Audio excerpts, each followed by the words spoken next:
Le douloureux moment de la transition.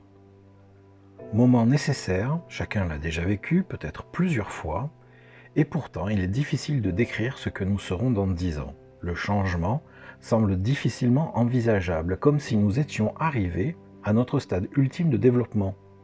Je ne parle pas forcément de votre situation, mais aussi de ce que vous êtes fondamentalement, humainement. Bonjour et merci d'écouter ce podcast. Je suis François Laugier, coach professionnel en entreprise, agiliste, facilitateur du changement, formateur et conférencier. Vous pouvez retrouver ce podcast en lecture illustrée sur mon blog françois.laugier.me. Je ne sais pas. Regardez en arrière. Rappelez-vous ce que vous étiez il y a 10 ans, 20 ans. Le chemin que vous avez parcouru, ce que vous avez décidé de changer, ce à quoi cela vous a amené aujourd'hui. Auriez-vous pu l'imaginer il y a 10 ans ou 20 ans? Comme moi, prenez-vous conscience de l'ampleur de ce que vous avez mis en œuvre, ce que vous avez laissé derrière vous, ce que vous avez fait vôtre.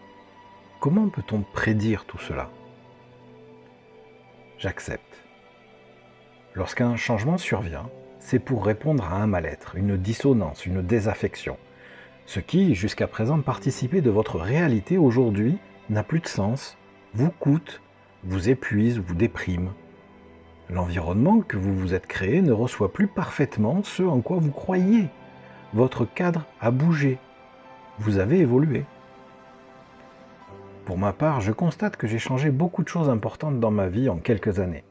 Devenir végétarien, changer de société, changer de métier, me former à la communication bienveillante et l'appliquer, à la parentalité positive et l'appliquer, rencontrer de nouvelles personnes, m'en faire des amis, perdre de vue d'autres amis, par souhait ou de fait, changer de métier encore, vouloir une voiture électrique pour respecter l'environnement, ne plus vouloir me servir d'une voiture pour respecter l'environnement, montrer la voie à mes enfants, ou leur faire confiance pour qu'ils la trouvent par eux-mêmes, être passionné par l'informatique, en faire mon métier, m'en détacher et le garder en hobby, me passionner pour les relations entre les personnes, en faire mon métier, apprendre aux personnes, choisir de leur apprendre à apprendre, puis choisir de les aider à grandir en les laissant apprendre ce qui les nourrit, enfin, apprendre des autres.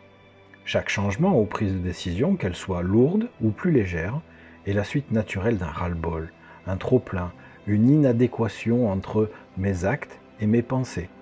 Ce qui jusque-là était une évidence devient un fardeau. J'ai grandi, je suis rassasié de ce que j'ai voulu. J'ai maintenant besoin d'autre chose pour ne pas stagner, dépérir ou déprimer. Il vient un moment où il devient évident que mon salut est ailleurs, un présent différent, pour permettre ma pleine réalisation. Ce que j'ai été, ce que je suis, et ce qui est aujourd'hui me permet d'aspirer à d'autres réalités. Je ne renie pas, je ne regrette pas. Chaque expérience, même désagréable, coûteuse, m'est utile aujourd'hui pour savoir ce que je veux. Ma vie est un chemin, ni droit, ni tout tracé, ni sans souci, mais unique, riche, surprenant des fois, surtout pour les autres, intrigant, merveilleux, inattendu. Je ne fais pas de rando sur l'autoroute. Je préfère tant les petits sentiers, voire même tracer moi-même le sillon si c'est possible, ou, si l'occasion se présente, une opportunité. Je m'autorise.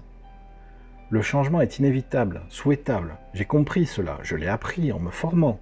Je l'ai intégré en suivant un processus de coaching. J'ai dû apprendre à l'accepter parce que choisir, c'est renoncer. Et le renoncement est comme un deuil, un échec, une impasse. Me demander de tout recommencer, revenir en arrière, perdre du temps. Pour moi, la définition de avancer dans la vie, c'était ne rien lâcher, me montrer fort, constant, envers et contre tout, contre tous. Le monde est dangereux, mortel.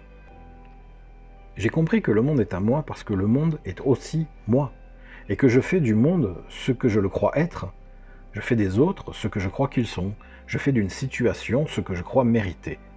Je ne peux aller contre ce fonctionnement cognitif, mais je peux le mettre à mon bénéfice. Je m'autorise à voir dans l'autre, dans la situation, une opportunité de grandir, d'aller vers mes objectifs. Je m'autorise à tenter pour savoir. Je m'autorise à prendre le temps dont j'ai besoin pour me rassurer, à éviter les risques trop conséquents, comme je m'autorise à en prendre tout de même un peu au-delà du raisonnable. Je m'autorise à élargir ma zone de confort. Je m'autorise à me féliciter, souvent, même de l'infime, parce que je m'autorise à en avoir besoin pour avancer. Et le plus fort, je m'autorise à ne jamais relâcher mon attention. Je suis faillible, je peux très bien recommencer à cacher mes besoins derrière un confort imparfait. Je profite de ce que je suis et me prépare pour la suite. Le changement ne s'arrête jamais. Le doute a laissé la place à l'enthousiasme. Et vous, pensez-vous que vous vous autorisez ce dont vous avez vraiment besoin? Est-ce que vous sentez aujourd'hui des dissonances entre vos actes et vos pensées, et même entre vos pensées? Vous sentez-vous être vous-même à chaque instant? Ce sont des signes qu'un changement se réclame à vous. Écoutez votre meilleur ami, vous-même. Écoutez ce que vous vous dites. Faites-vous accompagner si vous sentez que c'est le bon moment, et si la cacophonie ou le silence règne dans votre dialogue intérieur. Ne laissez pas de côté ce signal de votre esprit qui vous commande de prendre soin de vous.